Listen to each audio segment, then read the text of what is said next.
এই প্রতিষ্ঠিত লোকজনকে তুমি পাওয়া মানে এগুলো যে ইভেন বাবলু ভাই ভাষা পরিষদ গণসংহতি আন্দোলন আন্দোলন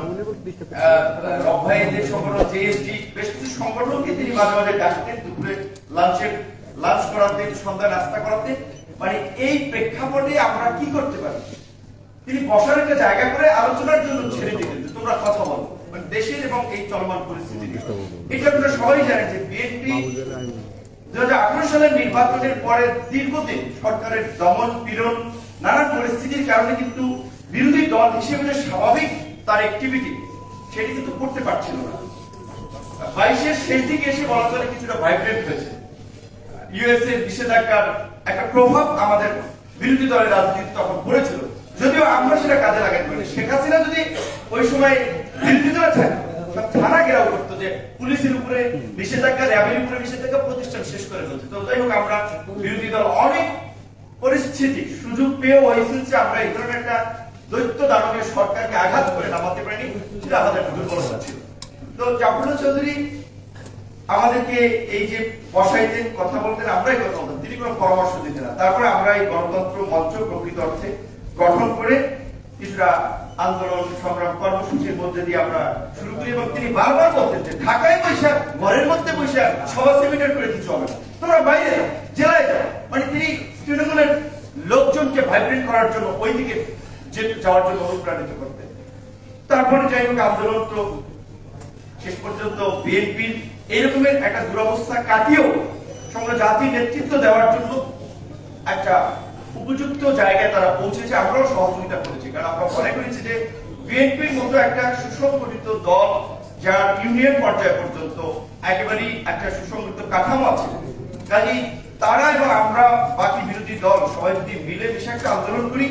তবেই এই সরকারকে আমরা সরাতে পারবো আদারওয়াইজ না যেই কারণে কিন্তু মত পথের ভিন্নতা সত্ত্বেও আমি দেখি যে বিএনপির এই সময় বামপন্থী ডানপন্থী সবাই কিন্তু বিএনপিকে আমির মেনে একটা আন্দোলনে ঝাঁপিয়ে পড়েছে যাক আমরা সেখানে কৌশলগত ভুলের কারণে সেটা আমাদের মানে সাকসেস হয় নাই এখন আবার হয়তো সামনে আন্দোলন হবে কারণ স্থানীয় নির্বাচন আমরা বর্জন করছি নির্বাচন বর্জন করে যদি আমরা আন্দোলন করে সরকারকে সরাতে না পারি তাহলে তো নির্বাচন বর্জন করার তো কোনো সফলতা থাকবে না যে প্রাতিষ্ঠানিকভাবে তারা সব দখল করে দেবে হ্যাঁ ভোট হচ্ছে না নির্বাচন হচ্ছে না নির্বাচন কিন্তু কার্যত নির্বাচনে পাঠিয়ে দিয়েছে ভোটকে গুম করেছে আমরা দেশের নাগরিক হিসেবে তো এই অবস্থা আমরা মেনে নিতে পারি না আজকে যেটা আমি বলছিলাম একটা কথা যে আমাদের যখন গ্রেপ্তার দমন পীড়ন চলছে সেটা আমরা রাজনৈতিক দল করিনি ছাত্র আন্দোলনই করি ছাত্র যুব সংগঠন সেই সময় একবার তিনি আমাদের ছাত্রদের মুক্তির জন্য স্বরাষ্ট্রমন্ত্রীর বাসায় গিয়েছিলেন উলফাত ভাইকে নিয়ে বাবলু ভাইকে নিয়ে বদিউল মজুমদারকে নিয়ে যে ছাত্র কারণ সেটা আমরা রাজনৈতিক দল করি না এরা তো ছাত্র বিশ্ববিদ্যালয় কারণ ওই ছাত্রদের মায়েরা বাবারা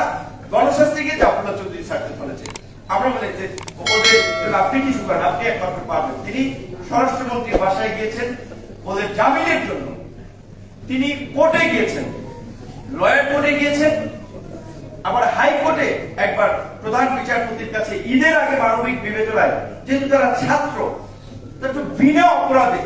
আপনার ইন্টারমিডিয়েটের ছাত্র ছিল যে তাদেরকে গ্রেফতার করেছে সেখানে প্রধান বিচারপতির কাছে স্মারকলিপি দেওয়ার জন্য গেলেন তিনি কেন এই বয়সে বলছিল হুইল চেয়ারে নিয়ে আদালতে যাবেন এখানে গেলেন ইভেন আবার কোটা সংস্কার আন্দোলনে বাংলাদেশের বলা চলে গত এই 3 দশকের মধ্যে যে একটা ছাত্র আন্দোলনের কম্পন হয়েছিল 18 সালে আমরা সেই আন্দোলন করেছিলাম সেইখানেও তিনি ডক্টর কামাল হোসেনকে তিনি এগ্রি করিয়েছিলেন লয়ার করেছেন কারণ কামাল হোসেন তো এই লেভেলের মানুষ এখন প্র্যাকটিসই করে না তারপর লয়ার তার পরের কথা তিনি সেখানে নিয়ে গিয়েছিলেন বেশির মইনুল হোসেনকে নিয়ে গেছিলেন সরি টু সে যে আরো অনেক মানুষ আছেন তারা কিন্তু এটা ফিল করে নেয় যে এই ছাত্ররা এই ফ্যাসিস্ট শক্তিকে যে একটা ঝাঁকুনি দিয়েছিল তাদের পাশে দাঁড়াতে তারা আরো স্পিরিটেড হবে সামনে ভালো কিছু করতে পারবে ওই অসুস্থ লোকটা হুইল চেয়ার 3 দিন ডায়ালাইসিস করে তিনি ওখানে বসে ভাবছেন যে ওদের পাশে দাঁড়ানো দরকার এইটা শুধুমাত্র আমাদের পাশে দাঁড়িয়েছেন ছাত্রদের পাশে বা এই 2-3 বছরে এমন তার পুরো জীবনটাই এই রকমের ভাবে তিনি পরিচালিত করেছেন যেই কারণেই আজকে আমরা বলছি যে তিনি ব্যক্তি থেকে একটা প্রতিষ্ঠানে পরিণত হয়েছেন যেই কারণে আজকে বিএনপির বড় বড় নেতা থেকে শুরু করে মুক্তিযোদ্ধা, বাম দল, ডান দল, আমরা সবাই মিলে তাকে স্মরণ করছি এবং তার শূন্যতা খুব গভীরভাবে ফিল করছি। যে আপনারা জানেন ইঞ্জিনিয়ারিং ইনস্টিটিউটে একটা নাগরিক স্মরণ সভা ছিল, সমাজের বিভিন্ন শ্রেণীর মানুষরা সেখানে ছিল, আবার আরো 4-5টা দলের স্মরণ সভা ছিল। আমরা এখানে একটা স্মরণ সভা করেছিলাম। এই যে আপনি কোন রাজনৈতিক দলের স্পেসিফিক ভাবে যদি ধরেন একটা রাজনৈতিক দলের নেতা, তাহলে তার দল তাকে স্মরণ করে। ইভেন আমরা যদি আমাদের মুক্তিযুদ্ধের অবিসংবাদিত নেতা শেখ মুজিবুর রহমান সাহেব, আমাদের জাতির পিতা শেখ মুজিবুর রহমান সাহেবের কথা বলি, তাকে আমরা রেসপেক্ট করি মন থেকে, কিন্তু আওয়ামী লীগের অত্যাচার, নির্যাতন এবং আওয়ামী লীগ যেভাবে এককভাবে একজন ব্যক্তিকে সবকিছু উল্টে স্থাপন করতে চায়, এই কারণে আওয়ামী লীগের বাইরে ভিন্ন মতের মানুষ বঙ্গবন্ধুকে নিয়ে কোনো অনুষ্ঠান কিংবা আলাপ আলোচনা করে না। এই কারণে যে, কারণ এটা করা মানে আওয়ামী লীগের অত্যাচার, নির্যাতনকে আরো শক্তিশালী করা, এই ফ্যাসিবাদকে আরো জায়েজ করা। কিন্তু জাফরুল্লাহ চৌধুরী আজকে তাকে বাম ডান যেটা মন্ত্রী বলছিলেন যে তিনি যুদ্ধাপরাধী মামলায়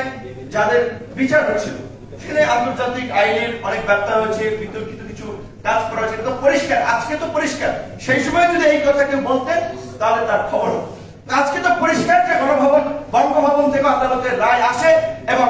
প্রেসক্রিপ্টেড রায় অনেক মামলায় দেওয়া হয়। যদি আমার কিন্তু আদালতে অনেক মামলা আছে, তাই বলে আমি বলবো না যেগুলো হচ্ছে শাস্তি দেবে। কোর্টকে নিয়ে কথা বলার জন্য আলাল ভাইকেও দেখেছেন, মজ্জা হোসেন আলালকে কোর্টকে নিয়ে কথা বলা যাবে না, কারণ এই যে কোর্ট যে একটা অবিচার করছে সেটা নিয়ে যখন আমরা বলছি তখন আমাদের মুখ বন্ধ করার জন্য একটা পায়তারা চলছে যে না, কোর্ট নিয়ে কোনো কথা বলা যাবে।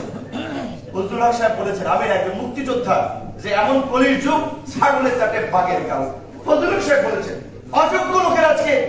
ফজলুর রহমান ভাই, এই অযোগ্য লোকের আজকে বিভিন্ন পদে বসে আছে, যে কারণে আজকে আমাদের এই দুরবস্থা। সেই সময় জাফরুল্লাহ চৌধুরী আমাদের কি বলবেন, তিনি মানুষের সাথে সংযোগ তৈরি করার জন্য, নেতৃত্ব দেওয়ার জন্য, কানেক্টিভিটির জন্য, কিছু করার জন্য এত একটা স্পিডের মানুষ ছিলেন, আমরা হারিয়েছি। আল্লাহ তাকে ব্যস্ত নসিব করুক, তার পরিবারের প্রতি আল্লাহ রহমত নাজিল করুক। এবং একটা কথা আমি বলবো, একটা আমাদের অনেককে একটু বলার জন্য, দেখেন আমরা সুস্থ মানুষ, অনেক অসুস্থতা, কত কষ্ট করে মারা যায়, কত ভোগান্তি, এই রকমের একটা মানুষ 3 দিন ডায়ালাইসিস নিয়ে আল্লাহ কিন্তু তাকে খুব বেশি কষ্ট দেয় নাই, সিম্পলি ভাবে তার মৃত্যু নিশ্চিত করেছেন। নিশ্চয়ই আল্লাহ তার প্রতি আল্লাহ রহমত ছিল, তিনি যে কাজ করেছেন, যেটা বলছিলাম সেই কাদের মোল্লা থেকে শুরু করে তার প্রতি অবিচার হচ্ছে, বা সেই জন্য তিনি একমাত্র ব্যক্তি বোধ হয় এইরকম একটা মুক্তিযোদ্ধা সরব ছিলেন যে না, কাদের মোল্লা আর কসাই কাদের মোল্লা এক না। সরি, আমি এগুলো এত কিছু জানি, কিন্তু আমি তার সাথে বেশ প্রোগ্রামে গিয়েছি, তো তার মুখের এই কথাগুলো কাদের মোল্লার কসাই কাদের মোল্লা বললি অনেক জায়গা বলেছেন। এমনকি মামুনুল হকের মুক্তি নিয়েও যখন দীর্ঘায়িত হচ্ছিল বা জামিন দিচ্ছিল, তিনি বারবার বলছিলেন জামিন পাওয়া একটা মানুষের আইনগত এবং সাংবিধানিক অধিকার, তিনি কেন জামিন পাবেন না, বেগম খালেদাকেও জামিন পাওয়ার অধিকার আছে। তিনি বোল্ডলি এই কথাগুলো বলেছেন। এখন কয়জন বলবে মামুনুল হক একটা অন্য ঘরানার লোক, তার মুক্তি নিয়ে কয়জন রাজনীতিবিদ কথা বলবেন? যদিও তিনি আপনার গণতন্ত্রের পক্ষে শক্তিও কিংবা আন্দোলন করুক, কয়জন কথা বলবেন তিনি একটা ইসলামিস্ট লোক, তার কারণে। তো জাফরুল্লাহ চৌধুরী এই বিভাজনটা ছিল না। আজকের এই অসহিষ্ণু এবং বিভাজিত সমাজে জাফরুল্লাহ চৌধুরীর আদর্শকে উঁচু করে ধরা আমাদের জন্য খুবই প্রয়োজন এবং অনুসরণ করা খুবই প্রয়োজন। আমরা তাকে সম্মান করব, তার আদর্শকে ধারণ করে আমরাও নিজেদেরকে গড়ে তোলার চেষ্টা করবো। এবং আমি বলেছিলাম যে আজকে বিচ্ছিন্নভাবে এই স্মরণ সভা, অনেকগুলো সমাবেশ হয়েছে, ভবিষ্যতে জাফরুল্লাহ চৌধুরীর জীবন কর্মের উপরে বিস্তর আলাপ আলোচনা যেন করা যায় এবং ভবিষ্যৎ প্রজন্ম যেন জানে এই রকমের একটা সাদা মনের প্রকৃত মানুষ ছিল, তার সম্পর্কে আমাদের জানা ছিল। সেই ব্যবস্থা, সেই প্ল্যান, পরিকল্পনা আমাদের দরকার। আমাদের জায়গা থেকে তো আমরা আজীবন যতদিন বেঁচে আছি, এটা সর্বভূত অস্তিত্বের সাথে তিনি জড়িয়ে গেছেন। সবাই ভালো থাকবেন।